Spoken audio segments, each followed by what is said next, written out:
semua saya anggap asisten ya. Jadi kalau baik setuju maupun tidak setuju. Iya Pak, kenapa Pak? Ya, tolong Arli buka emas 2. Kita lihat apakah sudah siap apa belum nih kita yang kuis 3. Ya.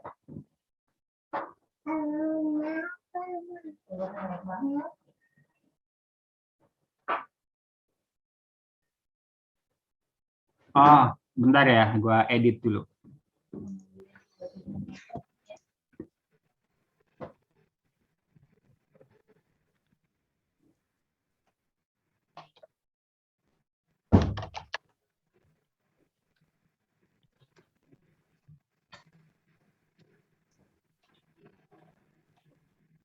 Silakan buka ya emasnya, ini kelihatan yang online 900 orang ya. Jadi saya juga bakal lemot ini ya. Mungkin kita akan naikkan apa namanya waktunya agak kita tambah dikit lah. Oke, kelasnya adalah kelas matematika optimasi, lalu kuis nomor berapa Arli? Kuis nomor 3 Pak harusnya, tapi saya masih belum ada. Belum ada ya, oke. Ini saya edit dulu bentar. Coba lu bacain mantra dulu Arli. Mantranya apa tuh Pak? Mantranya Bismillahirrahmanirrahim. balonku ada 5 kali. Waduh. Oke ya. Sebentar saya oke. Ya, tolong di refresh Arli. Di atas, agak atas sedikit. Nah, ini Pak. Udah ada. Oke. Jadi sama 1 kali percobaan, kemudian pertanyaannya cuma 5 menit ya. Dan bisa dimulai dari sekarang ya. Silakan mulai. Mungkin Arli bisa close share screen-nya. Makasih Arli ya. Ya Pak, sama-sama.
Oke, saya rasa sudah semua ya. Terima kasih sudah bersedia mengikuti kuis ketiga kali ini. Coba sebelum kita lanjutkan kelasnya, saya mau tanya pengalaman asisten saya dulu. Arli, gimana menurut Anda pengalaman kuis ketiga ini?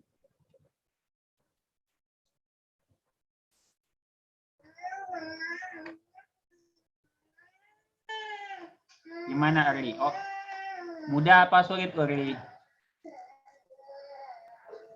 Nggak tahu Pak, saya nggak yakin Pak. Nggak yakin. Oke. Baik, coba kita tanya Subek gimana Subek? Ya Pak, kalau misalnya saya sih ya kayaknya salah satu sih, jadi kayak langsung 50 gitu ya.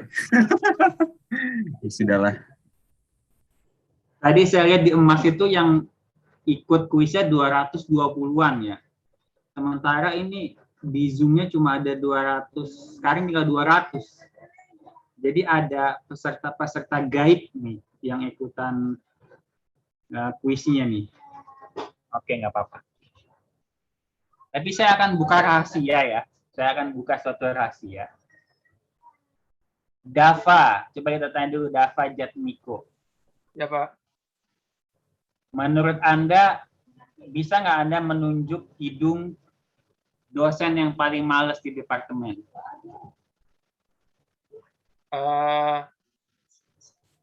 Ya nggak berani saya Pak. Ntar masa depan saya susah lulus Pak. Kata siapa kok kayak gitu? Apa hubungannya? Ya kan ini Pak, kalau nunjuk-nunjuk dosen kan bukan hal yang bagus. Oh, kasih isyarat lah, kasih isyarat.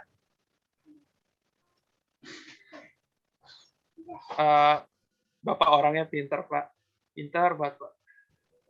Wah, ini kalau kayak gini malah nggak lulus loh. Wah, isyaratnya terus gimana Pak? Salah. Kan pertanyaan gua, dosen paling males di departemen. Ya Pak. Kasih inisial lah kira-kira. Bapak K. Bapak, oke. Jadi karena saya sudah dituduh malas ya oleh Dava ini, jadi saya berketetapan hati soal-soal yang keluar di kuis kita akan ulang di UTS maupun UAS. Jadi saya nggak akan bikin soal baru. Jadi Anda coba pelajari soal-soal yang udah keluar ya. Karena apa tadi? Karena saya merasa sakit hati dituduh malas ya oleh si Dava. Kalau udah dituduh malas, udah tersebar gini ya, mau nggak mau saya teruskan aja ya. Title itu sudah saya terima dengan ikhlas, dengan lapang dada. Oke. Baik, kita akan lanjutkan kelas kita masih di nomor 2 ya, nomor 2. Kalau nggak salah kita sudah bahas Carathéodory theorem, teorema Carathéodory. Kemudian saya juga sudah buat sketch proof-nya ya. Saya sketch aja, nggak saya tidak saya sediakan secara full. Baik. Oke. Nah, sekarang kita akan bahas polytope ya. Jadi nanti ini ada hubungannya ya. Kuliah matematika itu kalau atas-atasnya nggak paham dan istilah-istilah di atas itu kita gunakan di bawah, nah itu tadi pijakannya gimana ya? Nah, bingung gitu ya. Jadi jangan sampai Anda yang atas nggak paham, karena di bawah-bawah ini, di bagian bawah kita akan menggunakan yang atas tadi sebagai pijakan. Gitu. Jadi harus, kalau nggak ngerti tanya gitu ya. Kalau ada yang nggak ngerti tanya ke saya bisa, ke tetangga bisa, ke teman bisa, atau ke bucinan bisa. Baik ya. Polytope. Jadi a subset P of Rn, jadi P ini ada subset P ya. Subset P, himpunan bagian ya dari Rn adalah polytope kalau ya,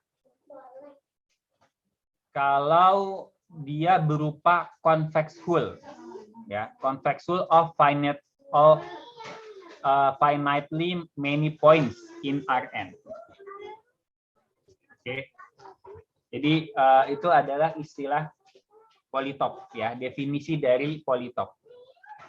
Jadi kalau kita punya beberapa titik di Rn ya, seperti ini misalnya kita punya 7 titik V1, V2, V3, V4, V5, V6 dan V7, dan kita cari convex hull-nya ya, masih ingat convex hull itu kita ambil yang paling luar, kemudian kita hubung-hubungkan ya.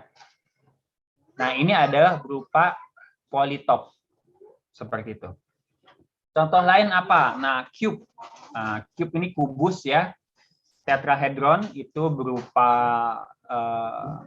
bangun apa ya? Tetra itu berapa? Arisnaldi. Tetra. Angkanya berapa tetra? Halo, Pak. Tetra itu angka berapa? Tetra. Tetra itu 7 ya, Pak? Atau 9, Pak? Saya kurang tahu, Pak. Di antara dua itu menurut saya. 7 ya? Atau 4, Pak. 4. Sebentar, Pak. Saya mikir dulu, Pak. 4, Pak. 4. Ya. Jadi bangun segi 4 ya.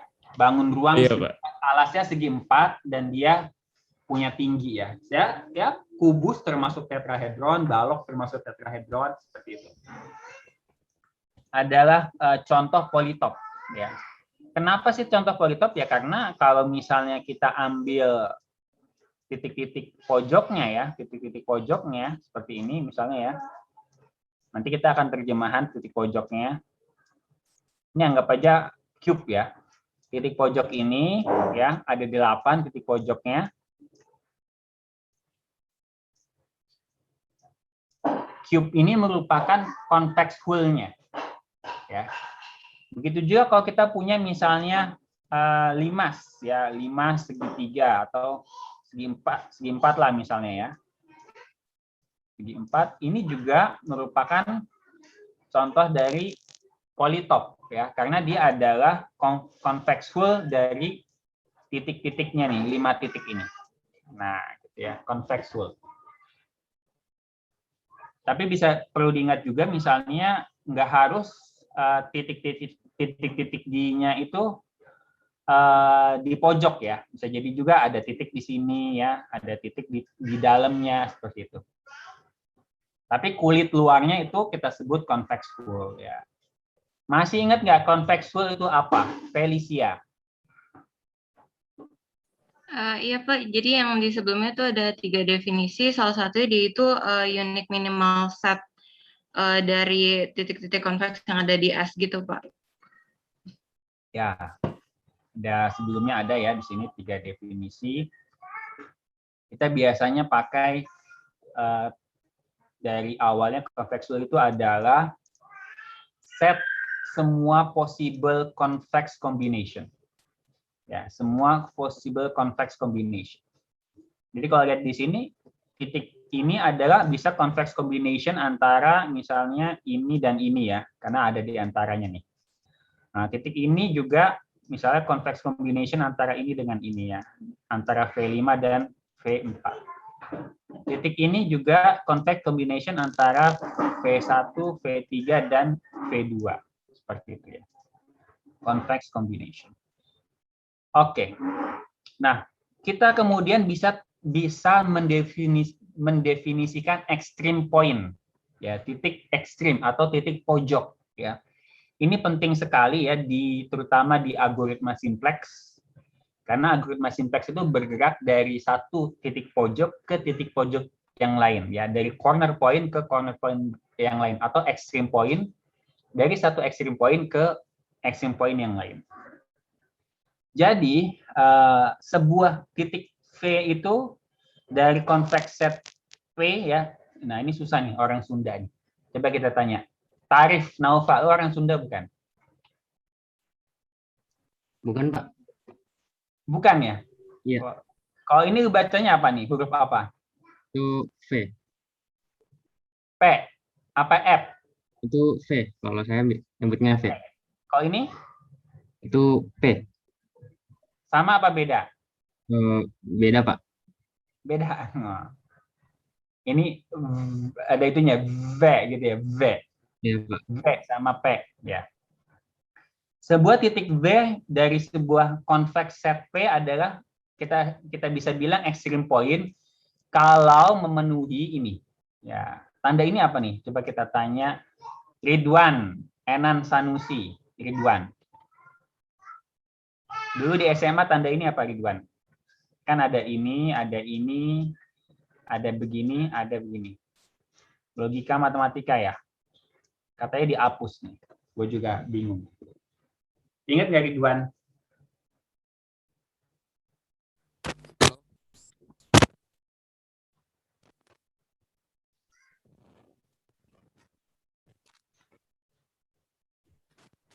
Ingat nggak tanda ini Ridwan? Apa artinya? Suaranya nggak kedengeran Ridwan.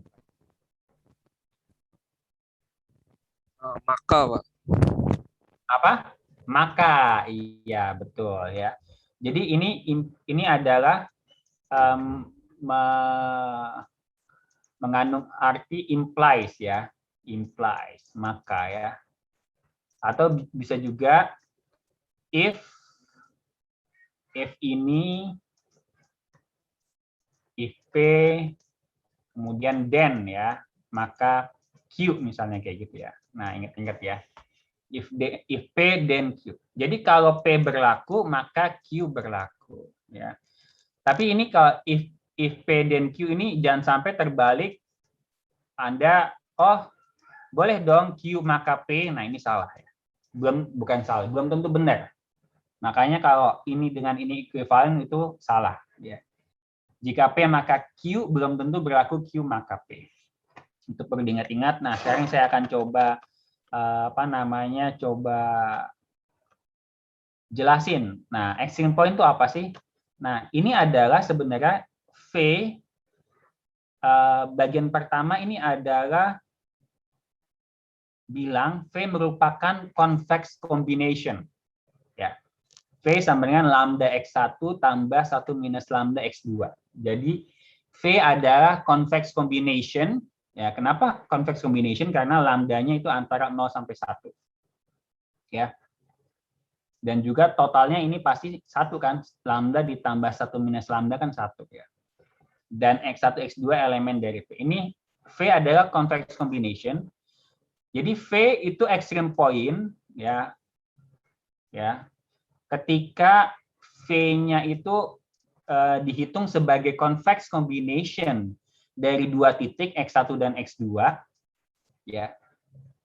Tapi ternyata dia adalah convex combination dirinya sendiri.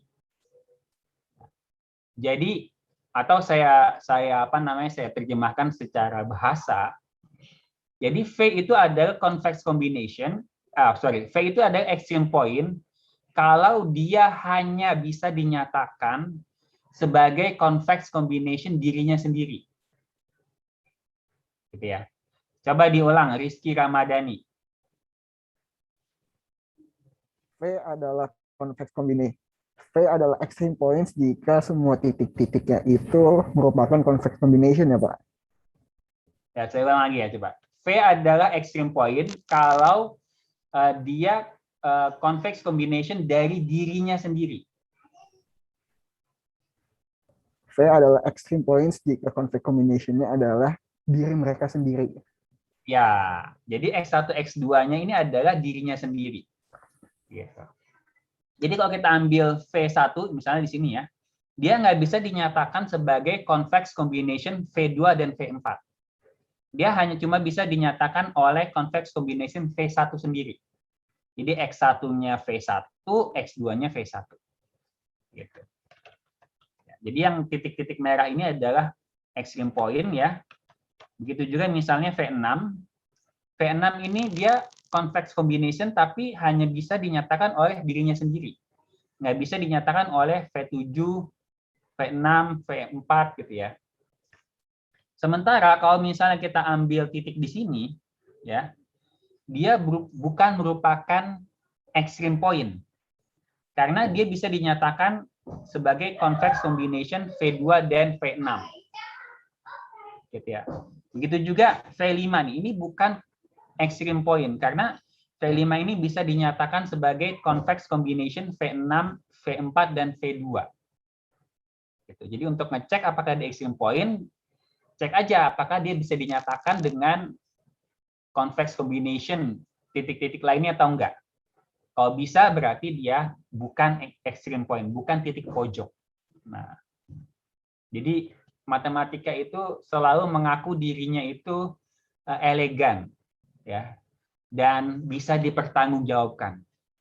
Mungkin orang kalau tanya titik pojok itu apa, titik pojok gitu ya. Tetapi secara matematis ternyata kita bisa berikan syarat. Oh, titik pojok itu kalau gini. Nah, gitu ya. Kalau misalnya kita titik pojok, itu yang di pojok. Repot juga ya. Oke, saya pause dulu sedikit. Ada pertanyaan?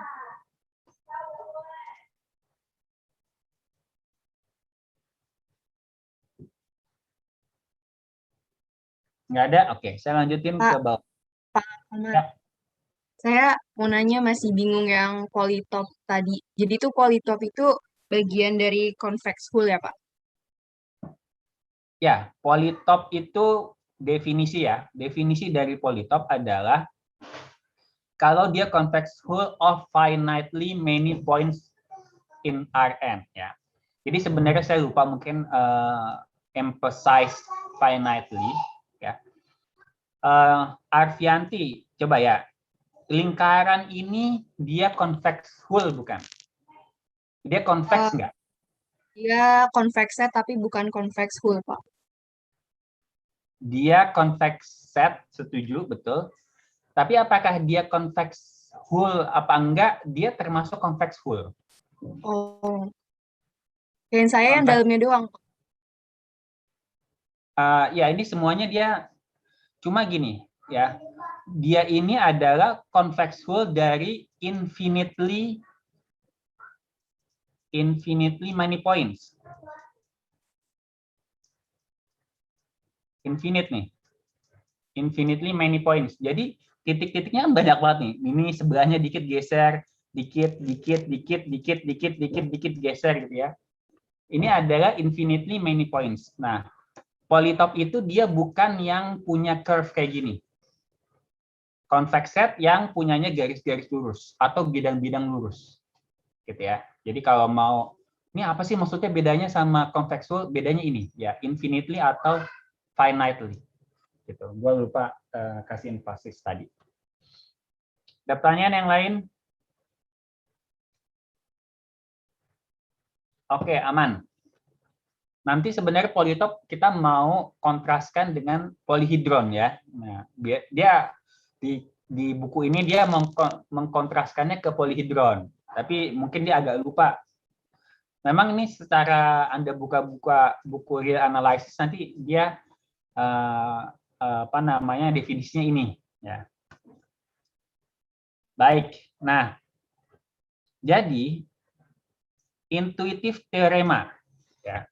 Jadi berdasarkan extreme point dan polytope itu kita bisa punya teorema yang lumayan intuitif katanya ya. Katakanlah P itu adalah polytope. Nah, jadi Anda ingat-ingat polytope itu apa? P adalah polytope dari convex V. Nah, convex ini maksudnya convex hull V ya. Polytope convex hull V di mana V-nya itu ada sekian K titik, V1, V2, V3 sampai VK. Nah, oke, di sini dijadikan convex hull-nya dulu ya. Jadi kalau misalnya ada kayak kubus atau limas, kita bikin limasnya ya. Kemudian polytope-nya ya. maka P adalah equal to the convex hull of extreme point. Nah, maksudnya apa nih? Coba kita minta insight dari Bang Hanif Rahman. Apa kira-kira intuitif theorem ini di sini? Maksudnya apa, Bang Hanif? Iya Pak, jujur, boleh diulang lagi nggak Pak pertanyaannya Pak? Saya takut salah nangkep. Justru saya belum jelasin. Saya mau penjelasan dari Bang Hanif Rahman. Coba Anda baca, soalnya disebut intuitive theorem nih. Kalau intuitive theorem ini kayaknya udah bisa dibaca masing-masing gitu. Kayaknya. Gara-gara pakai intuisi Pak. Gara-gara pakai intuisi. Ini maksudnya apa ya nih? Ini teorema yang ada manfaatnya atau enggak? Kayaknya kuliah ini dari hari pertama sampai pertemuan keempat ini nggak ada manfaatnya, Pak. Bentar Pak.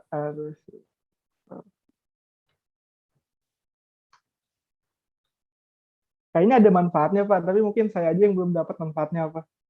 Oke, coba Anda jelasin yang teorema ini. Bisa nggak Anda pahami dari sini?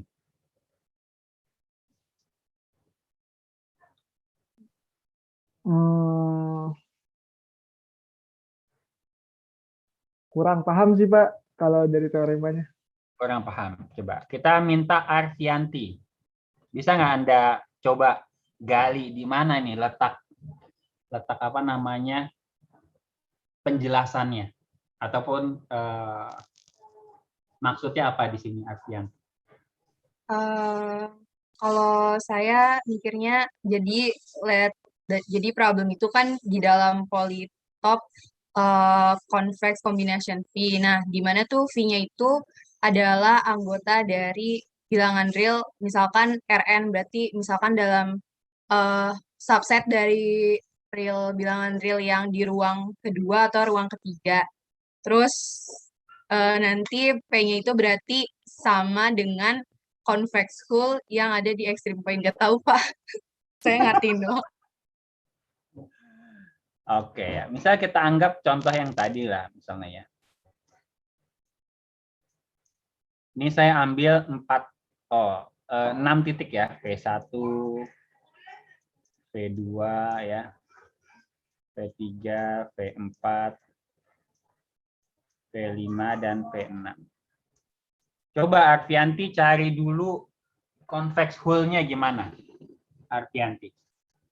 Convex hull-nya yang di pinggirnya, Pak. Berarti berbentuk apa? Bentar, Pak. Di sini saya nggak kelihatan bawahnya. Bentuk tetrahedron ya, Pak.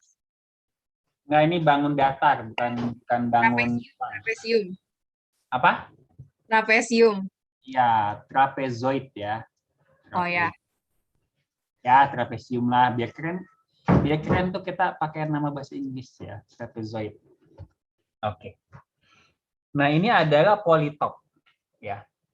Bisa juga kita ambil extreme point-nya ya. Extreme point-nya mana aja, Arfianti? Extreme point-nya yang di pinggir yang V5, V1, V2, V6 yang apa? Ya, ini extreme point-nya. Anggap aja kayak gini ya. Ini masuk keluar, gua males nih. Kita minta mana sih Arli ini? Arlinya udah kabur ya.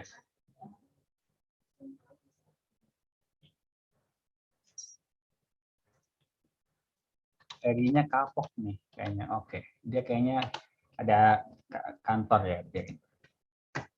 Oke, anggap aja ini sama ya, anggap aja sama kiri dan kanan walaupun kelihatan beda, jelas beda ya.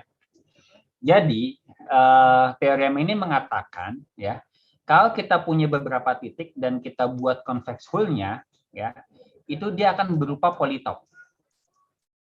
Ya, polytop. Polytop ini akan sama ya, kalau kita buang titik-titik yang bukan ekstrim. Nah, ini V3 dan V4 nggak kita masukin. Ya, kita pertimbangkan titik ekstrimnya aja. Gitu. Dan kita buat convex hull-nya dan jadi polytop juga. Nah, seperti ini ya. Jadi polytop yang kiri itu sama dengan polytop yang kanan. Ya. polytop convex full V itu sama dengan convex full dari extreme point-nya aja. Jadi kita pakai extreme point-nya, kita buat convex full-nya jadi polytop, itu akan sama. Ya. Then P is equal. Sampai sini jelas? Ada pertanyaan?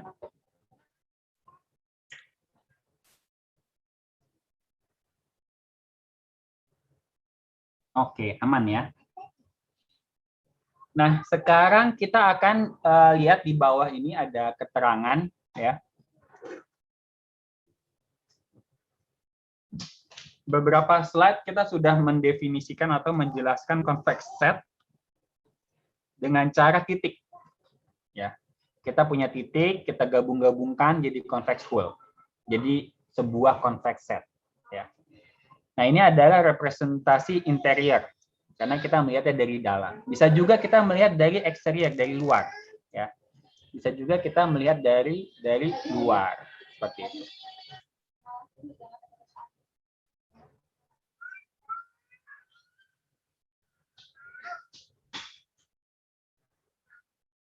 Oke. Jadi kita bisa melihat representasi interior representation. Bisa juga kita melihat exterior representation. Maksudnya seperti apa? Maksudnya itu kita melihatnya adalah dari seperti slide berikutnya ya, yaitu polyhedra. Nah, polyhedra sama polyhedron, kira-kira bedanya apa nih? Kok di atas judulnya polyhedra, di sini polyhedron. Adanya Triana nih. Bedanya apa? Polyhedra sama polyhedron.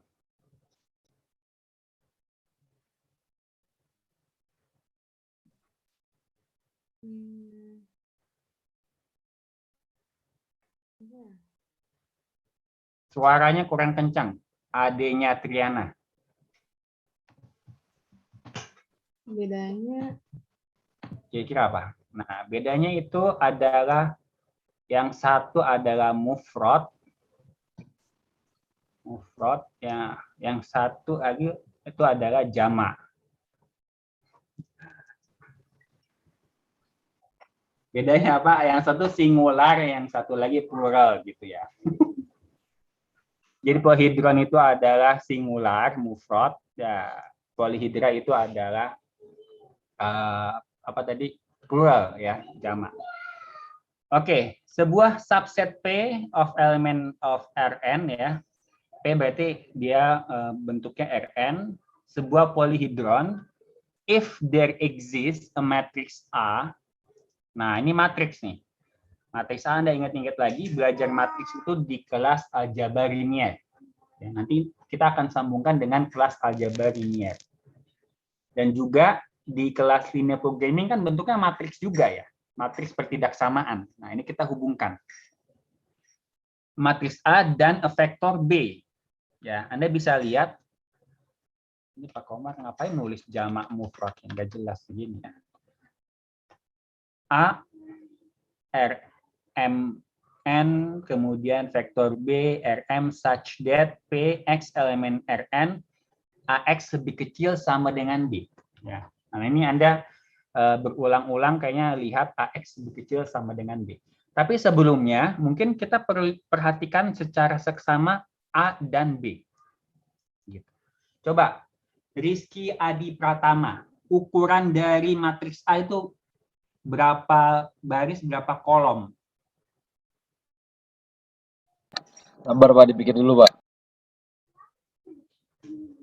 Jangan terlalu serius. Nanti diambil orang, Bang Rizky.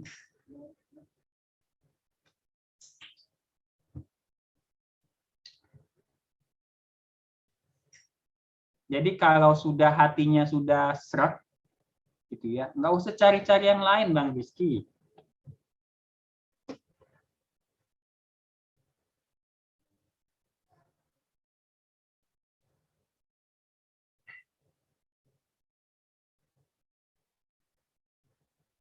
Nyerah Pak. Ah, lu bercanda aja sih. Gloria gimana? Matriks A. baris M baris N kolom Pak. Iya, M baris, N kolom ya. Ingat-ingat, yang pertama baris, yang kedua kolom ya.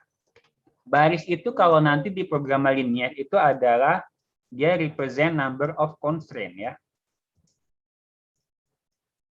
Ingat-ingat ya, M-nya baris itu adalah jumlah constraint-nya. Kemudian kolomnya itu adalah jumlah apa, Gloria? Variabel, Pak. Jumlah variabel ya. Dan juga kelihatan ini B-nya adalah dia sejumlah baris nih, ya, number of row. Ya, sama ya. Jadi di sini nanti ada beberapa pertidaksamaan ya. AX lebih kecil sama dengan B, ini ada beberapa pertidaksamaan. Seperti itu. Bisa juga nanti persamaan sih, bisa jadi juga persamaan. Biasanya kalau ada persamaan itu kita ubah menjadi apa kalau di program linear tuh, masih ingat nggak Jody? Ya, Pak. Kalau ada persamaan kan ditambah slack, ditambah satu lagi apa, artificial ya, artificial. Coba misalnya gini Jody, kita X sama dengan 3. Bisa nggak sama dengan ini diubah jadi pertidaksamaan?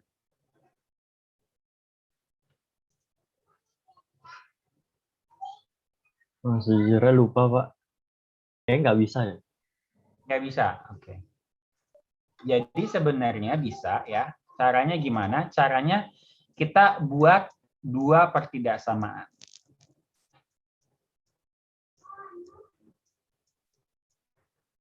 X sama dengan 3 itu kita buat jadi X lebih besar sama dengan 3, dan X lebih kecil sama dengan 3 ya. Jadi irisannya nanti dia akan sama dengan gitu. Oke, makanya nanti kalau ada constraint kayak gini, bisa kita ubah jadi selalu jadi bentuk lebih kecil sama dengan ya. Jadi kita ini lebih kecil, ya ini yang ini tinggal dikali -1 ya, minus X lebih kecil sama dengan -3. Oke. Nah, bentuk AX kurang B ini itu sebenarnya kita punya M constraint ya, M constraint, ingat M jumlah row-nya ya. M constraint ya. Ada artinya A kecil, AI X lebih kecil sama dengan BI. Nah, dan ingat juga X ini bukan satu angka ya. X ini adalah N kolom ya, N kolom. Artinya ada X1, X2, X3 gitu ya sampai Xn. Ya. Nah, seperti itu ya. Jadi X ini ada beberapa kolom seperti itu ya. Oke, nah kemudian individualnya ya, nih ini tadi yang matriks ini kita bisa pecah-pecah menjadi tiap baris ya, 1 sampai M ada M baris ya. Nah ini nih, ini adalah baris I dari A ya, EI ini artinya adalah baris I dari matriks A.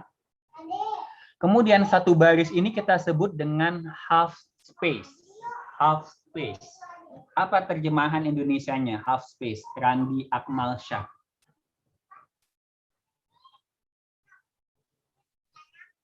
Kenapa, Pak? Terjemahan secara literal. Secara lughwi.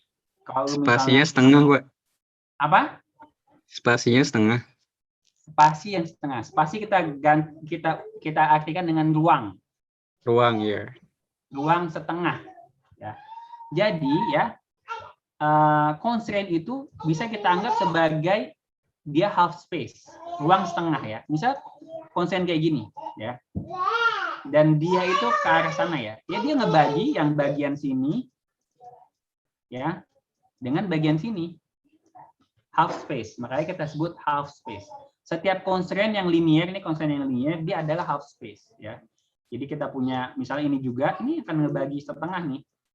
Ya, yang kanan bawah dengan kiri atas.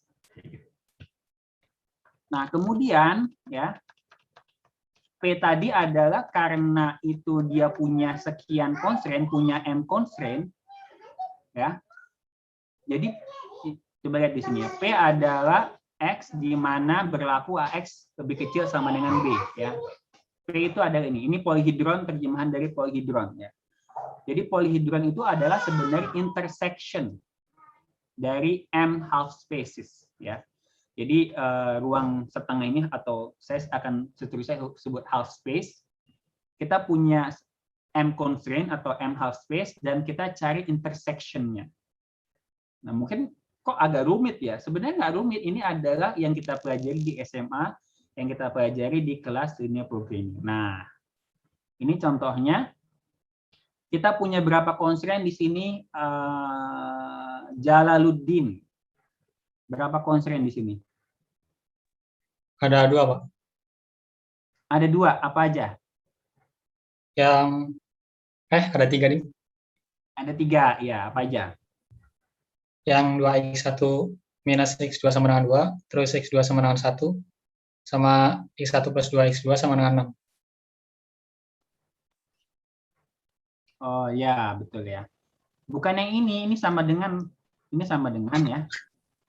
Ini garisnya yang atas nih, Pak. Salah baca. Ini ya, constraint yang atas ya. Dan ini berupa half space ya. X2 lebih besar sama dengan 1, X1 tambah 2X2 lebih kecil sama dengan 6. 2X1 kurang X2 lebih besar sama dengan 2. Coba Jalaluddin, tadi katanya di atas harus bentuknya lebih kecil sama dengan nih. Sementara di sini lebih besar sama dengan. Boleh apa enggak nih?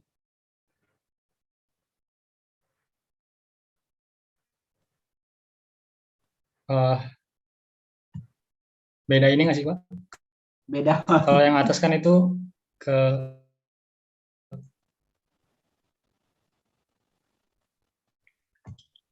kurang tahu detailnya, tapi kayak beda gitu. Kalau atas lebih ke yang matriksnya. Kalau ini kan udah apa ya?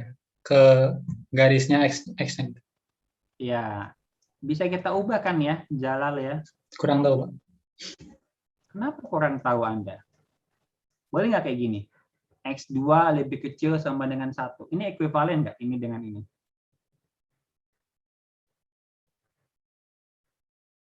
Ekuivalen nggak? Enggak, Pak. Itu ekuivalen. Sama tadi Ya, ngomong ekuivalen. ya, sekarang ekuivalen ya ketika kita kali minus 1. Oke. Jadi apa definisi yang atas bisa kita pakai ya. Nah, jadi kita punya half space ya, ini half space 1, half space 2, half space 3 ya. Nah, half space 1 ini yang ini dan dia arahnya ke atas. Nah, masih ingat ya pelajaran SMA ya, lebih besar. Kemudian yang 2 ini yang ini ya. Yang ini dan dia ke kanan kayak ini ya, kayak ke kanan. Lebih kecil sama dengan yang ini ya, ke kiri nih. Ini yang nomor 2 ya. Coba saya tulis ini 1, ini nomor 1. Nomor 2, ini nomor 3 ya. Ini nomor 1 ke atas, nomor 2 ke kiri, nomor 3 ke kanan. Dan kita dapat namanya polyhedron P ini. Gitu. Sampai sini ada pertanyaan? Jadi kita bisa definisikan polyhedron itu dari tadi matriks A ya. Dan ada ruas kanan B ya, nih coba kita ulang, ada matriks A dan ruas kanan B ya. Atau polyhedron itu ada intersection dari beberapa half space gitu. Nah, ini contohnya. Ini adalah polyhedron P dengan A-nya 0 minus 1. Nah, ingat ya. Ini kenapa jadi 0 minus 1? Harusnya tadi kan X2 lebih besar sama dengan 1. Nah, ini kita ubah jadi lebih kecil minus X2 minus 1. Nah, 0 kali ini kan bisa kita kali gini ya. X1 dan X2. Perkalian matriks ya, baris. Kita kali 0x1 kurang x2 lebih kecil sama dengan minus 1. Gitu. Oke, ada pertanyaan dari tentang polihidra ini? Aman? Gampang? Pak, maaf Pak, saya izin bertanya Pak. Siapa yang tanya? Coba angkat tangan supaya gua bisa lihat. Ya, Fezi, silakan Fezi. Perkenalkan Pak, nama saya Fezi, saya izin bertanya. Kan yang sebelumnya itu pas pertemuan minggu lalu, Bapak pernah bilang kalau apa namanya, yang di lingkaran tadi kalau misalkan dia di kulitnya itu kan dia non convex kan Pak. Tapi kenapa yang pas di slide 8 dan 7 bukan, pas di slide 10 dan seterusnya yang baru Bapak jelasin, itu kalau misalkan di kulit lingkaran itu termasuk ke dalam convex hull gitu, Pak. Terima kasih. Iya. Oke, coba Fezi harus bisa bedakan lingkarannya, kulitnya aja, dengan keseluruhan lingkaran. Ya, keseluruhan lingkaran ini convex. Sementara kalau kulitnya aja dia non convex. Ya. Artinya apa? Yang ini itu artinya dia perimeternya dan tengah-tengahnya itu bukan bagian dari himpunannya. Ya. Sementara yang ini adalah convex ya.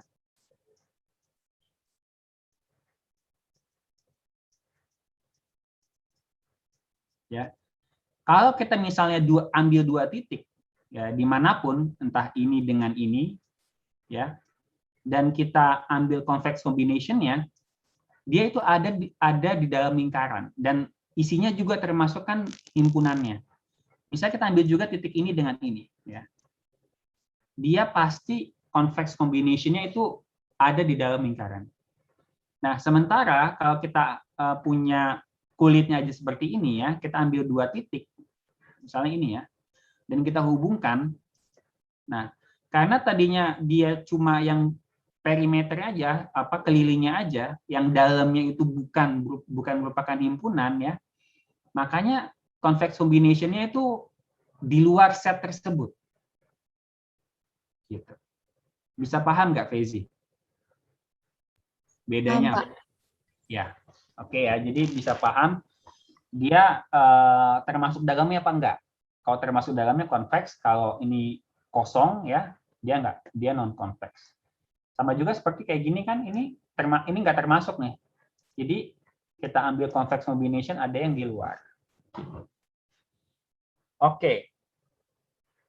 Nah, bentuk polyhedron ini nanti buat exterior representation ya. Tapi sebelumnya kita akan break dulu ya, supaya Anda bisa tarik napas, bisa menyesali banyak dosa gitu ya. Biasanya kalau orang menyesal banyak dosa itu akan dibantu, dikasih petunjuk gitu.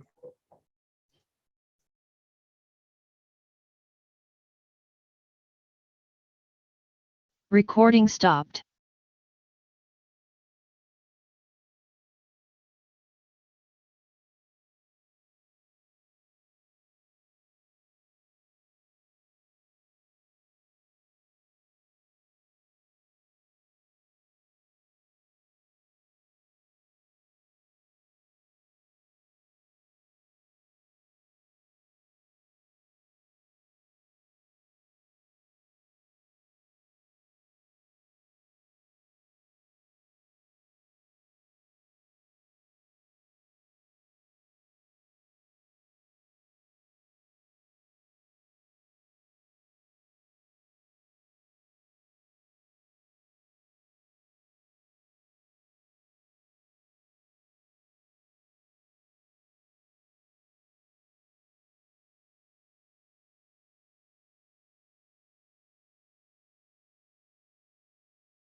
Recording in progress.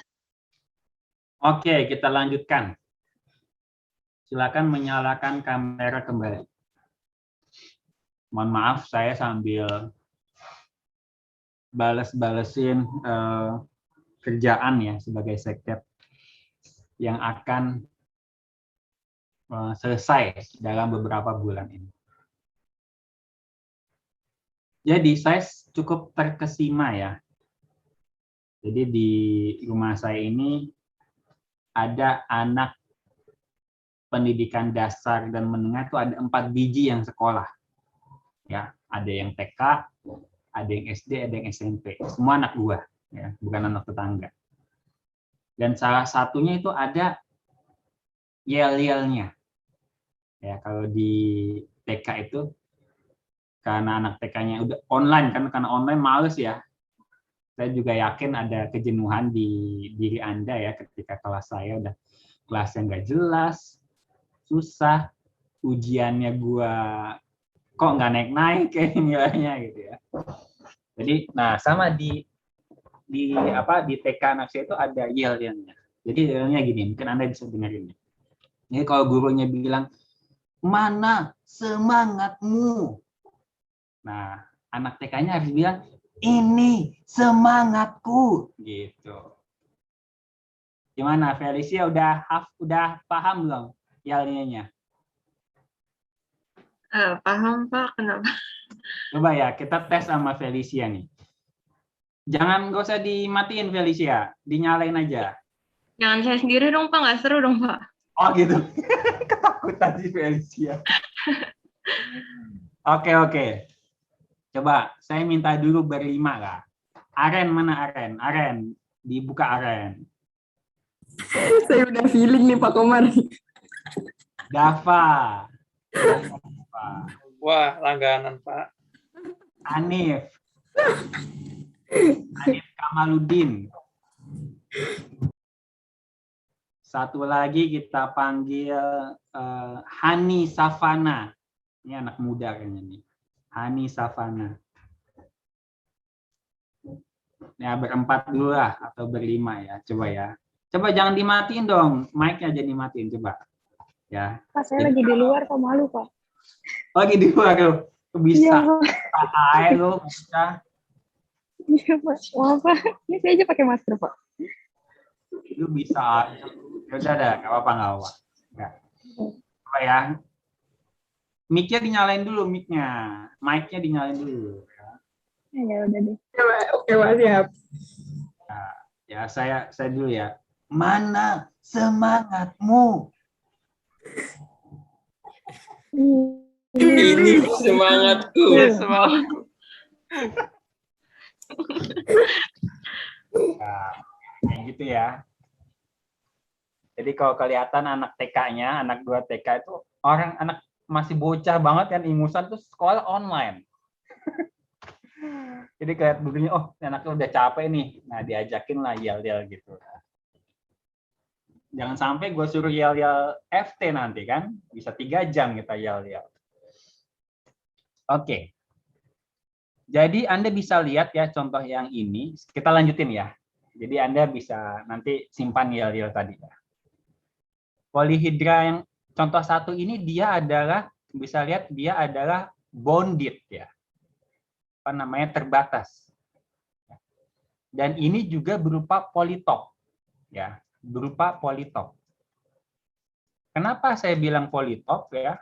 Kalau misalnya saya ambil titik-titik ekstrimnya ini ya, atau saya sebut dengan inner representation ya, maka dia berupa politop gitu ya.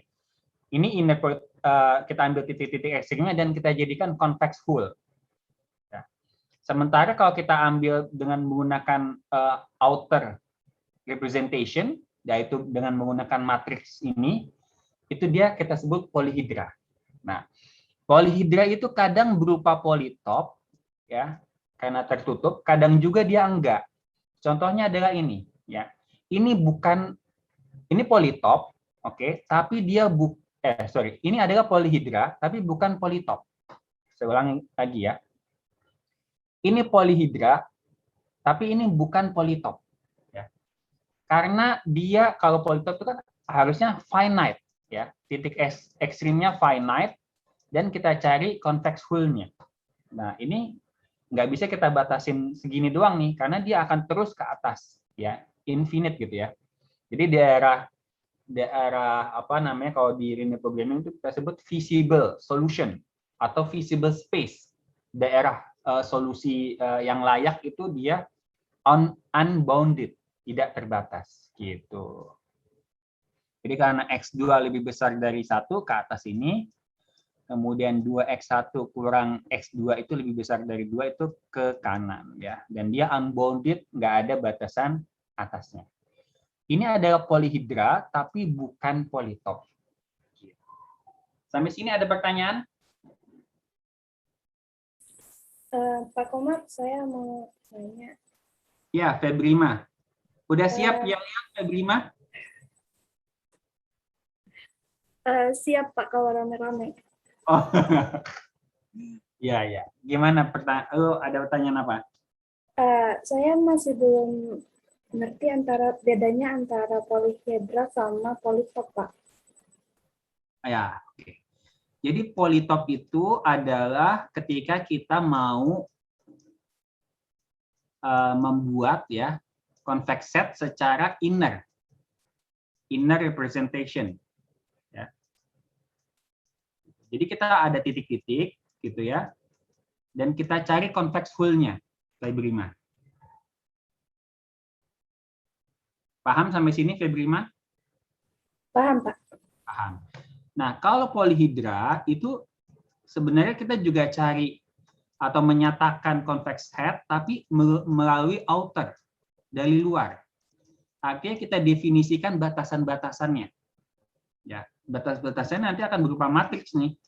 AX kurang dari sama dengan B.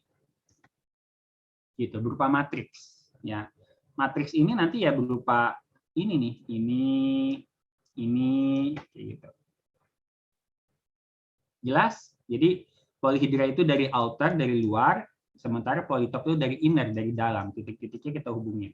Nah, gitu.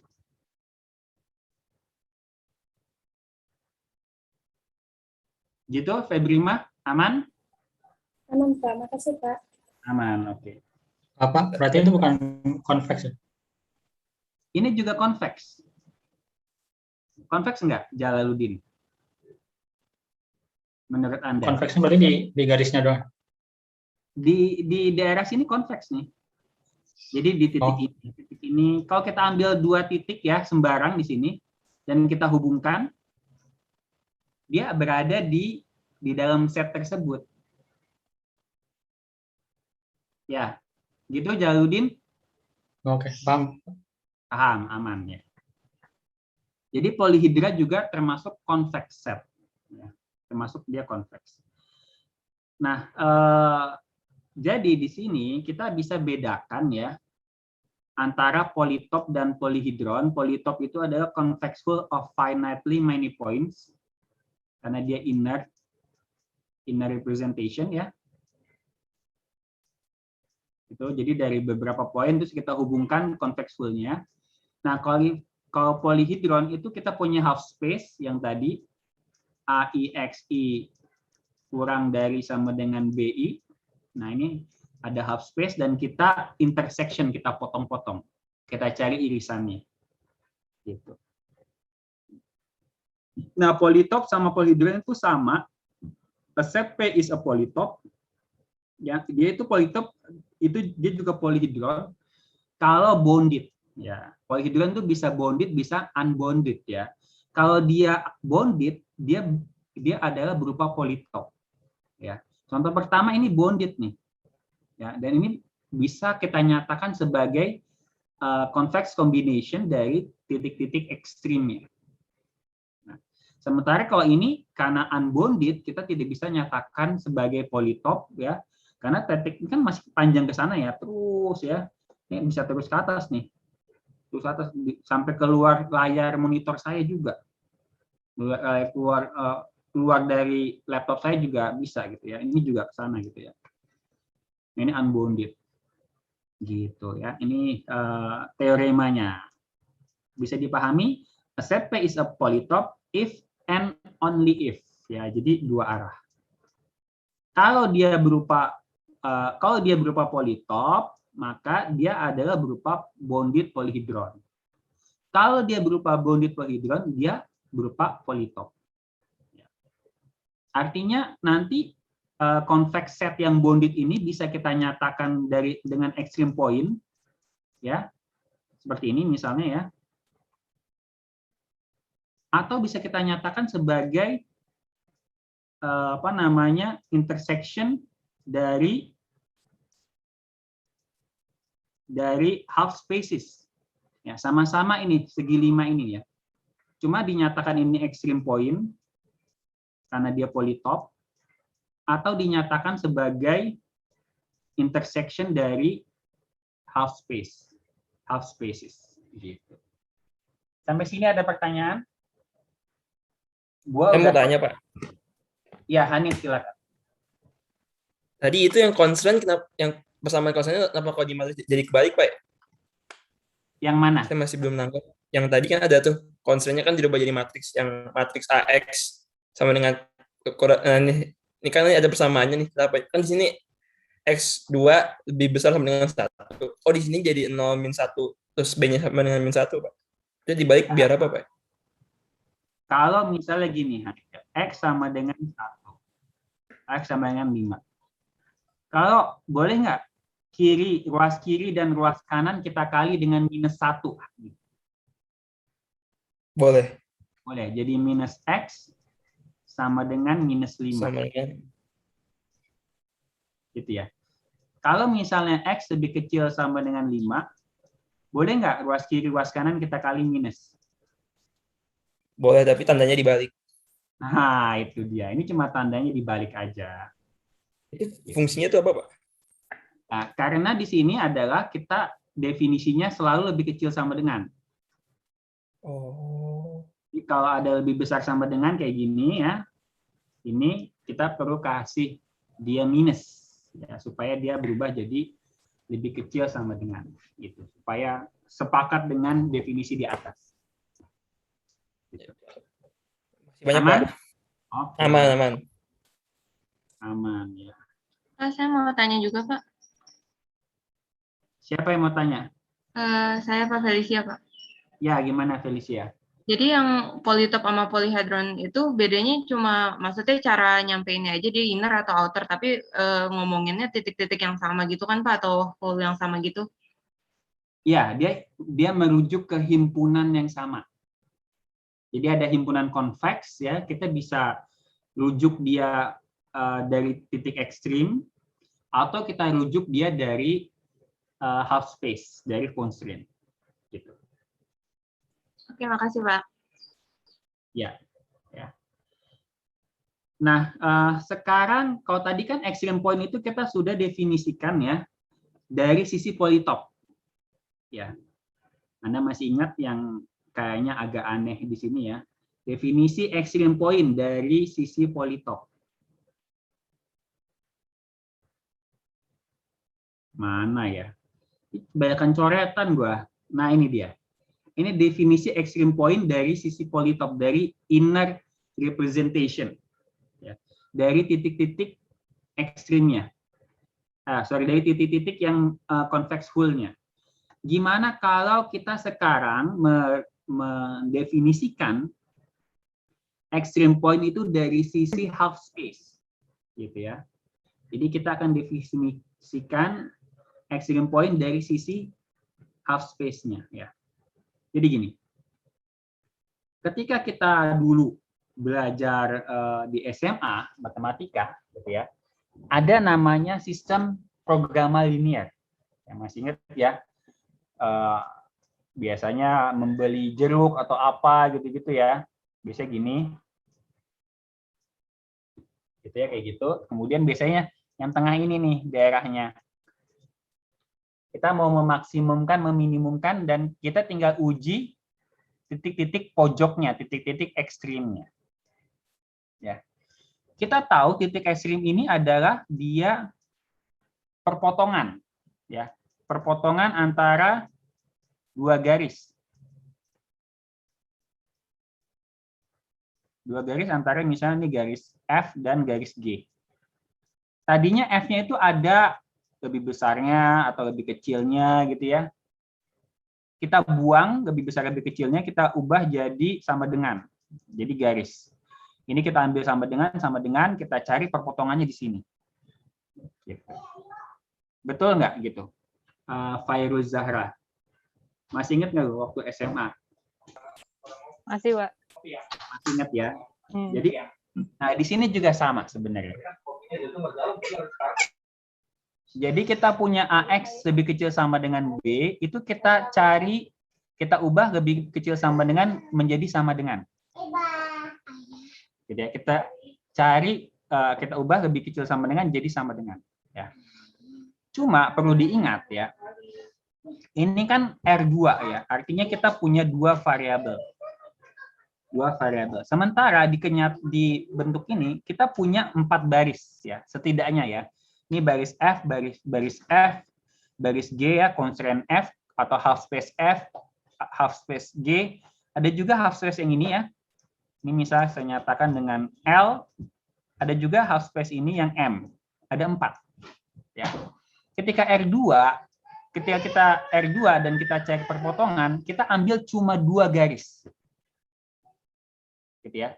Jadi kalau kita punya A, ini saya ambil contoh yang ini ya, AM by N ya, artinya barisnya itu ada 4. Anda lihat ada 4 baris, ada 4 constraint F, G, L, dan M. Sementara N ini adalah dua variabel, variabel X dan variabel Y, atau X1 dan X2. Ya. Nah, mencari perpotongan garis itu adalah kita cuma ambil 2 baris aja. Ya, karena kita di R2. Nanti kalau kalau kita bicara R3, berarti ada XYZ misalnya, atau X1, X2, X3. Berarti untuk mencari titik perpotongan tuh kita perlu 3 baris, 3 constraint ya. Kalau misalnya kita lihat di kubus ya, di cube seperti ini ya, misalnya.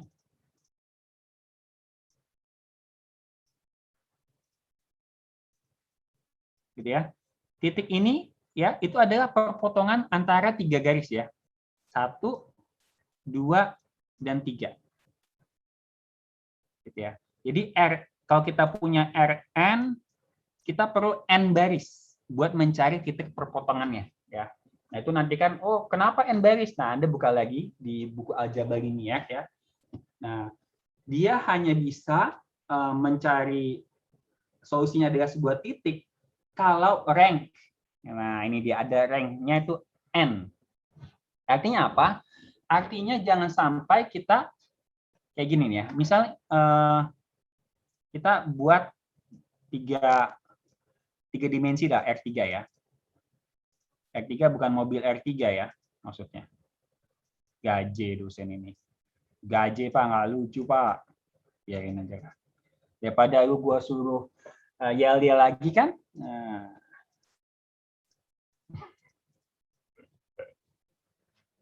Oke. Jadi kalau misalnya kita ambil gini ya, garis ini, oke ya, kemudian juga garis ini, ya, kemudian juga kita ambil lagi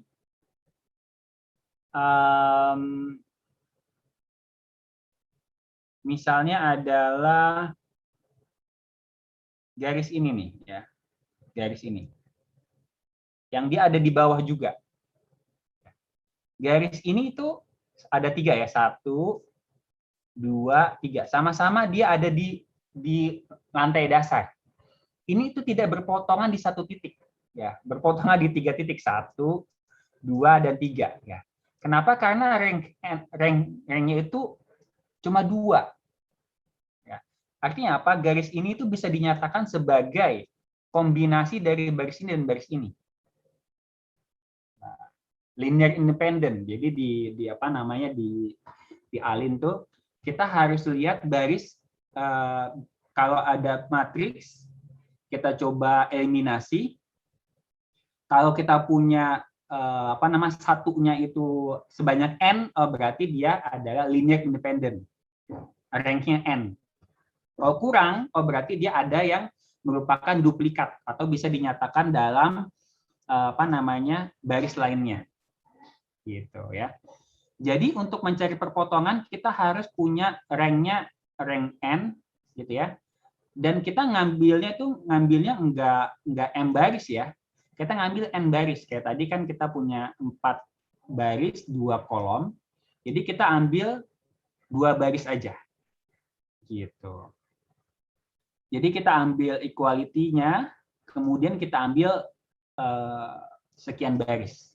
Dan kita dapat titik ekstrimnya. Gitu. Nggak jelas kan? Gimana saya jelasinnya ya? Gue antara menyesali mau mengajar ini atau lu banyak bertobat ngambil kelas gue juga bertobat ngajar kelas ini sih sebenarnya. Ada pertanyaan dulu nggak? Coba kita pause dulu sebentar, ada pertanyaan. Atau kita lihat contoh dulu. Nah, kalau lihat contoh mungkin lebih jelas. Nah, di sini ya. Titik ini itu adalah perpotongan antara garis ini ya dan garis ini. Gitu ya, perpotongan. Jadi kan ini ada 3 baris nih. Nah, kita perlu cukup ambil 2 baris. Dan pastikan 2 baris itu adalah linear independence. Ya. Jangan sampai misalnya 1, 2, 2, 4. Nah, ini enggak linear independent karena 2, 4 ini adalah 2 kali dari 1, 2.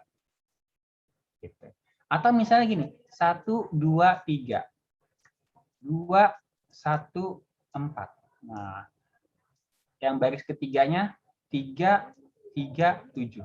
Misalnya di R3 ya, kita mau ambil kayak gini. Ini nggak linear independent. Kenapa? Karena baris ketiga ini itu bisa dinyatakan dengan baris pertama ditambah baris kedua. Dia nggak linear independent. Kalau Anda coba solve ini, pakai Anda inverse misalnya gitu ya, nggak ketemu titiknya. Gitu. Makanya ini adalah nggak linear independence dan ini tidak akan menghasilkan titik ekstrim. Jadi titik ekstrim itu kita ubah jadi sama dengan dan ranknya harus n, gitu ya. Ini ya, ini intuisinya seperti itu. Nah, jadi titik ini adalah berupa titik ekstrim ya.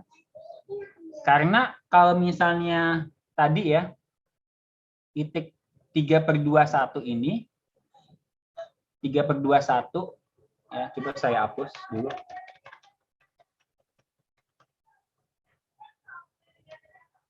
Kan bentuknya ini ya, AX lebih kecil sama dengan B ya. Coba kita panggil Abigail, Ariela, Abigail. Iya, Pak. Coba ya, Abigail. Kita ambil titik 3/21, Abigail. Kita masukin 3/21. Ya, Abigail. Coba Anda kalikan A kali X, matriks A-nya ini, dengan X ini, Abigail. Hasilnya berapa? Paham nggak? Maksudnya jadi baris kali kolom. oh iya ya paham Pak. Jadi 0 kali 3/2 terus ditambah min 1 kali 1. Iya, berapa jadinya? 0. Yang atas 0. Bukan 0 dong, Neng. 0 kali 0 kali 3/2 0. Oh iya ya, min 1. Minus 1, ya. Kemudian yang baris kedua berapa? 3/2 tambah 2, 7/2. 3,5 ya? Iya, 3,5. Terus yang bawah itu min 3 tambah 1, min 2. Minus 2. Ya. Jadi kalau kita lihat minus 1, 3/5 minus 2, saya tulis di atas lah sini. Minus 1, 3,5 minus 2. Ini bagian AX-nya, dia harusnya lebih kecil sama dengan minus 1, 6, minus 2. Nah, gitu ya. Nah, yang atas ini sama dengan yang ini ya. Yang pertama ini sama dengan yang ini. Yang 3,5 ini lebih kecil sama dengan 6. Enggak strict. Yang ketiga ini sama dengan. Jadi ada 2 yang sama dengan. Ada 2 yang sama dengan. Nah, karena R2, ini R2, berarti kita perlu 2 yang sama dengan, makanya ini adalah titik ekstrim. Jadi titik 3/2, 1 ini titik ekstrim. Tanpa melihat gambarnya ya. Tanpa melihat gambarnya secara aljabar, kita nanti bisa buktikan, oh ini adalah titik ekstrim. Karena ada 2 yang sama dengan. Tapi Anda perlu pastikan dulu ya, A-nya ini adalah dia jangan sampai ada yang duplikat atau berupa kombinasi dari baris lainnya. Jadi udah kita pastikan dia adalah linear independence ya barisnya. Nah, sementara kalau kita ambil misalnya titik 21 ya. Coba kita panggil Anissa Tri Kurniawati. Iya, Kak. Ya. 21 coba dikali AX Anissa. Ya, bentar.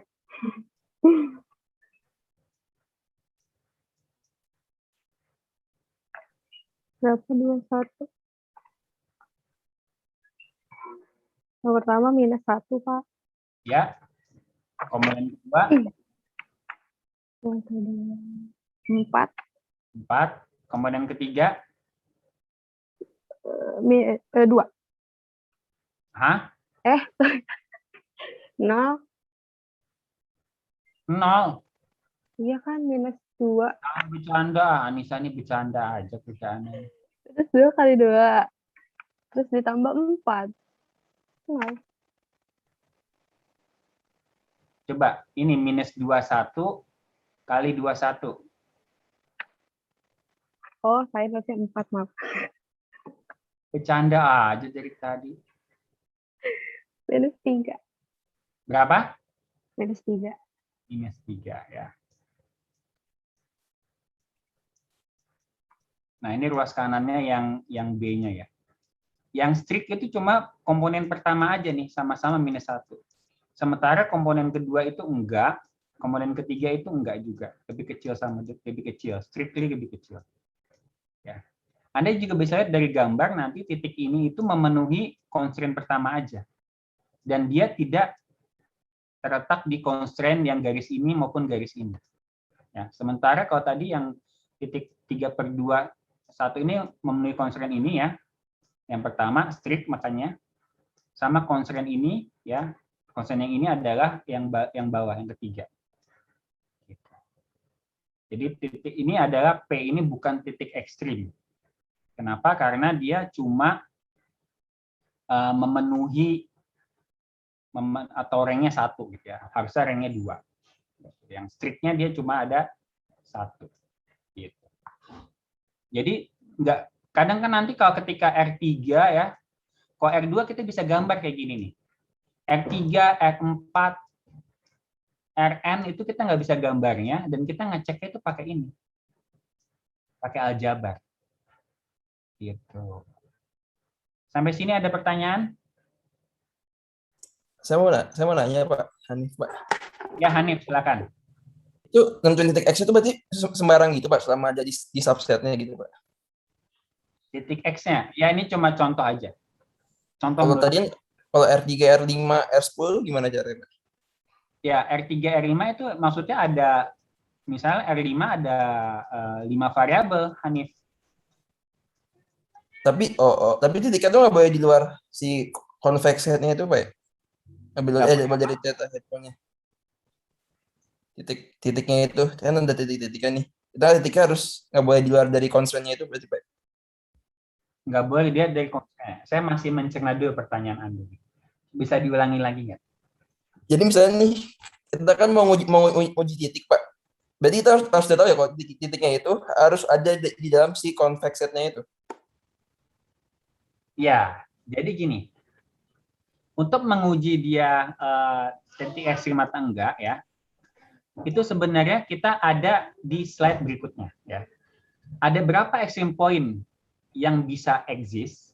Nah, itu adalah kombinasi MN, CMN. Nah, ini tulisnya gimana? CMN atau kayaknya ini ya, kombinasi MN. Jadi sebenarnya kita kan tadi contohnya misalnya ada A-nya itu M kali N-nya misalnya 4 baris 2 kolom, itu sebenarnya untuk berapa sih titik ekstrim yang mungkin itu kombinasi 4-2. Jadi kan misalnya kita punya 4 baris ya. 4 baris 1, barisnya maksudnya constraint ya, 1, 2, 3, dan 4. Jadi kita ambil 2 baris pertama dan baris kedua, baris pertama dan baris ketiga. Nah, ini ada 3 kemungkinan. Baris kedua dengan baris ketiga, baris kedua dengan baris keempat, terakhir baris ketiga dengan baris keempat. Nah, ini ada 6 kemungkinan atau kombinasi 4-2. 2-nya dari mana? Karena kita punya 2 variabel. 4-nya dari mana? Karena kita punya 4 constraint. Gitu. Jadi berapa banyak extreme point yang bisa dicek? Nah, kombinasi MN.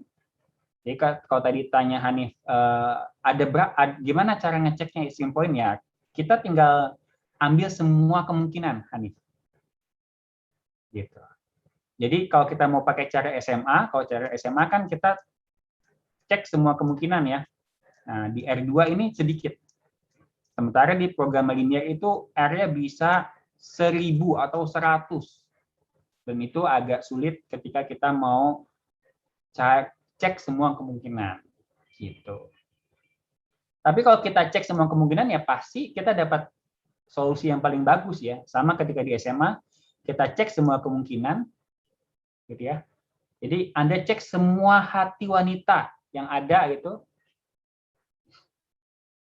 Gue mulai error. Oke. Gitu Hanif, ada pertanyaan? Atau masih belum menjawab? Aman Pak, aman. Aman ya. Nah, itu adalah salah satunya basic idea dari syntax algorithm. Itu mengecek semua titik-titik ekstrim ya, tapi dia nggak cek semua. Gitu.